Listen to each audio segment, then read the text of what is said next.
eziwera ne paka 10 eyo nakuira simu nagamba anze nywedde amazima so ye muntu wa mazima.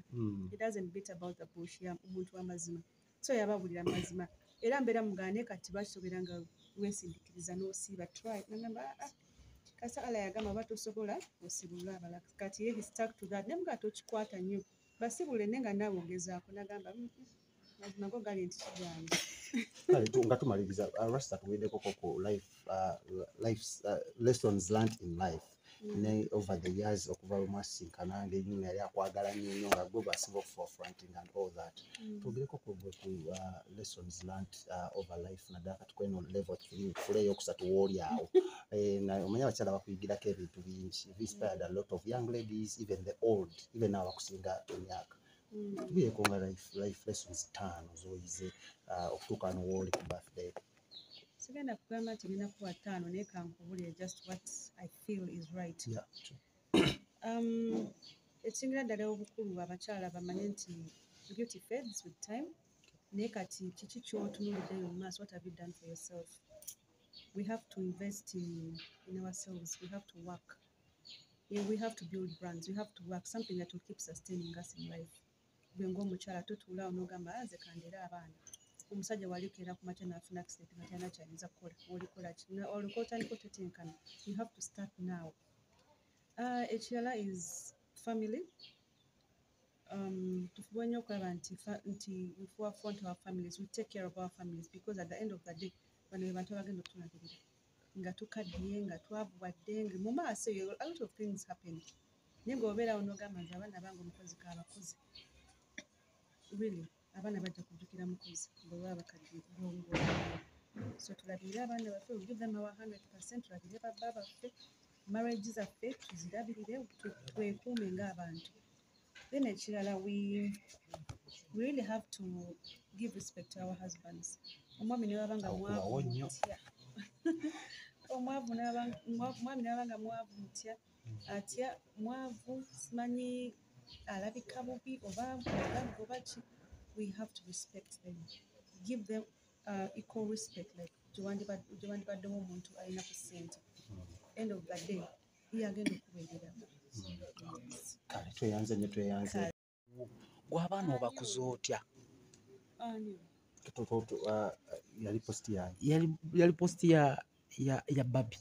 Yagamba ati omwana yagamba genda ogamba agamba ku mwana we namugamba agenda ogamba ababo wange muleke nja mwekuliza. Kyo kituufu kubanga abantu gundi social media bagikozesezza bubi nnyo. They feel like balina otubuulira engeri y'okukuza abaana baffe. Ffenna ng'abazadde tumanyi abaana baffe tubakuziza tubadde nabo from the day they were born.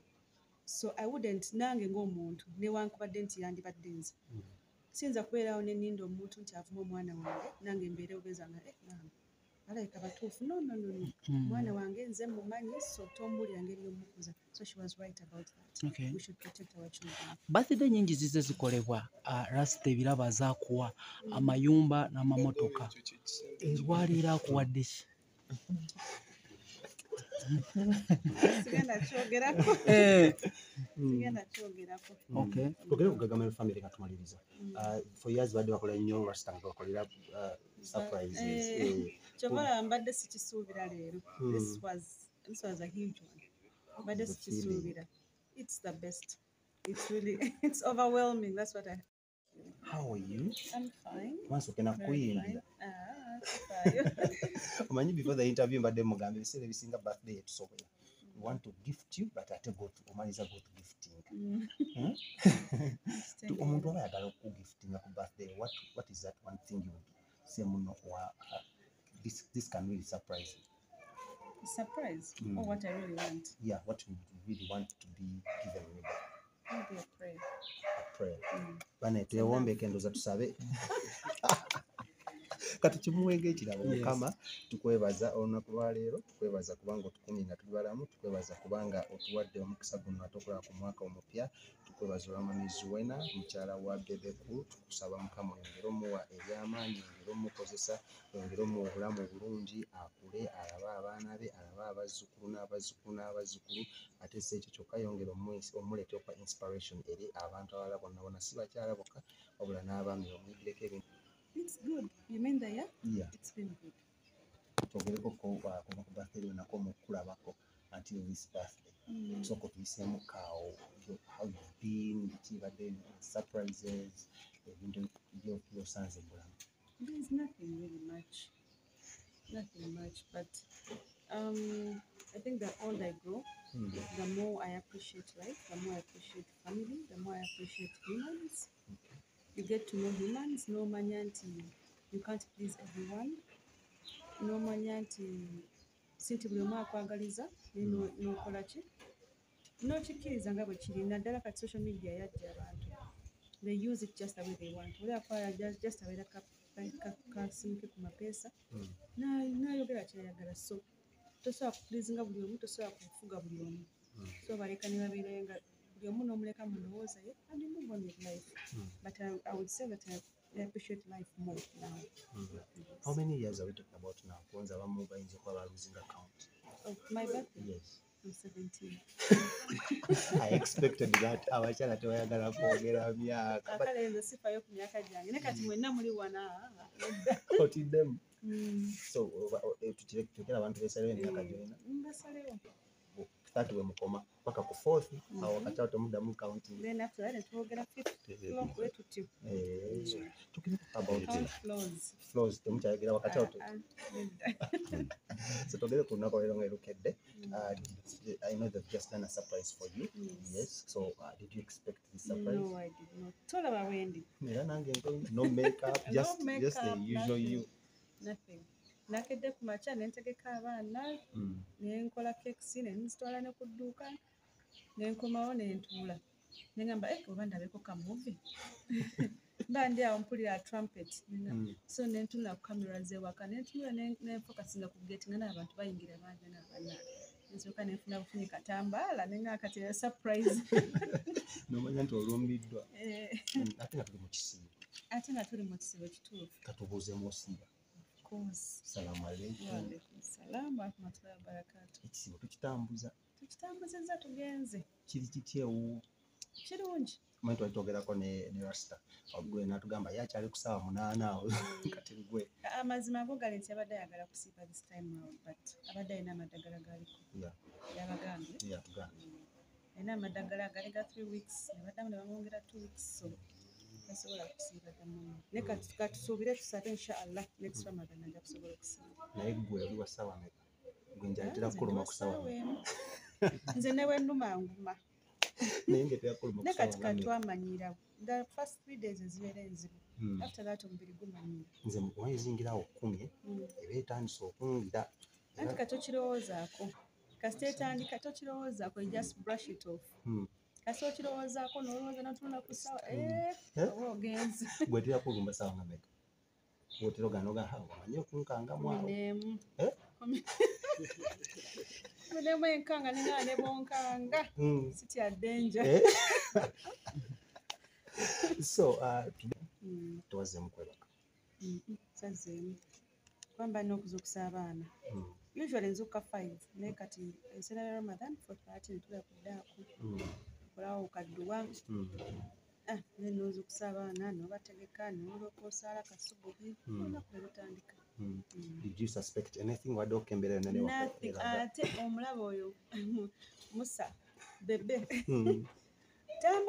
tamanyi kola surprises. Naye leero sikitegedde kubanga tamanyi wayinza okubeera oba neyeerabe mutamukubira naga kati mujje ssaawa zino n'omanya tamanyi kusirikira bintu ye buli kimu akubawo kikubbe kwegamba era nawadde obadde awo ndi awo ndowooza ne ngamba namugenda namugamba sewo it's Ramadan kansubira tewali kinna nga Ramadan bakola kinaawe tubeere wano tujja kucelebrating after Ramadan maybe we'll take a trip somewhere just me and you nemugamba oyogedde bulungi wadde ndi awo ngenda okulaba trumpet nangamba leero nkufunye Samuulidde nakuwadde ku ssimu oba nothing. Oba yabikoze ddi oba atya simanyi. Because ng'abadde ku WhatsApp wakati wabeera wati ku ssimu ze sifayo byabeera awandiika. Maybe that's how it happened. Totera kulingiriza ssimu ya Rasta. Sisobola nga nnoonyaako ki. Nnoonyayo ki. Soko gamba abakazi abali eyo kubanga batuli bubi bannange mamizu omwana akwata essimu yo. Still do that? Nkutidde omwana akwata essimu yo n'agikola kinagiyingiramu n'osooka n'olabira n'okomawo nga feesi ogenda ova mu kinaabiro nga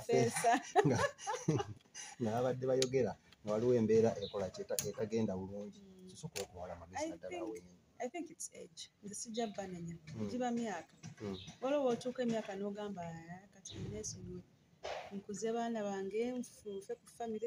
Ate omuntu bw'oba omwagala naye nga tomwekakasa naye ng'omwagala omulage love, compete with other people who are on phone with him by showing him that you trust him, you love him, you want to build a better version of himself. That's it. Okay. Akuba naye mukasalemu naddala abawala mukantire ku TikTok mukawulirize bulungi nnyo. Mwesonyiwe essimu z'abasajja muzireke oba mwagala kufumba muzireke muzeesonyiwe. Kaddemu omulundi gumu nsaba busabi ku lwange.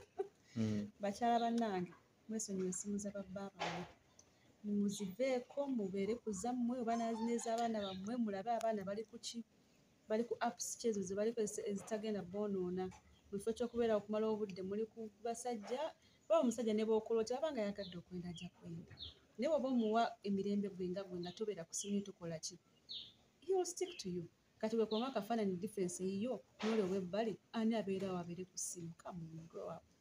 Kiwedde katugere ku best surprises oba best birthday gye wali ofunako nga gwe mamizu.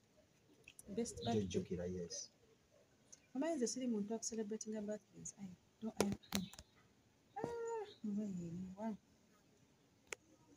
I think the best one was we twatwala abaana mu Disney World nga bato.